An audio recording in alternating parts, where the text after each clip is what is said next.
राधे राधे साथियों, कैसे हैं आप सभी। उम्मीद है अच्छे होंगे, स्वस्थ होंगे। तो चलिए साथियों, पिछली कक्षा में हमने षष्ठम दिवस यानी छठवें दिवस की कथा की विषय सूची तैयार की थी। आज हम सप्तम दिवस की कथा की विषय सूची नोट करने वाले हैं, जिसमें एकादश स्कंद में हम प्रवेश किया था हमने। आज हम एकादश स्कंद के अंतर्गत ही जितने चरित्र आएंगे उनका अध्ययन करेंगे। तो चलिए नोट करिए। उद्धव श्री कृष्ण संवाद, सत्संग, हंसोपाख्यान, भक्ति योग, ध्यान योग जिसके अंतर्गत सिद्धियों के नाम आएंगे, विभूति वर्णन, वर्णाश्रम, ज्ञान विज्ञान निरूपण, तत्वों की संख्या, भिक्षु गीत, तीनों गुणों का निरूपण, भगवान की पूजा के प्रकार, भगवान का अंतिम उपदेश क्या था, उद्धव प्रस्थान, यदुकुल संहार, भगवान का स्वधाम गमन, इतना हमारा एकादश स्कंद के अंतर्गत आएगा।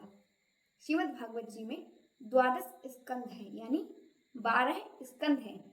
जो अंतिम स्कंद के अंतर्गत हम पढ़ेंगे तो द्वादश स्कंद आप हेडिंग लिखिए, जिसके अंतर्गत कलयुग के राजवंश, युग धर्म व कलयुग के गुण, प्रलय वर्णन, श्री सुखदेव जी का अंतिम उपदेश क्या था, सर्प सत्र, वेद उत्पत्ति विभाग पुराण, 18 पुराणों के नाम जो कि श्री वेद व्यास जी के द्वारा रचे गए थे।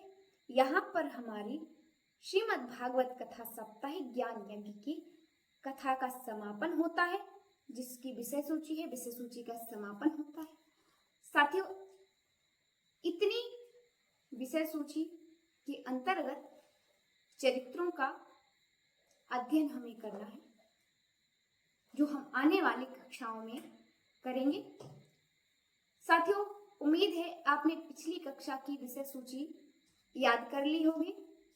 मिलेंगे आने वाली कक्षा में, जिसमें हम विषय सूची के अंतर्गत अपनी कक्षा प्रारंभ करेंगे और श्रीमद् भागवत कथा का अध्ययन करेंगे। तब तक के लिए सभी को राधे राधे।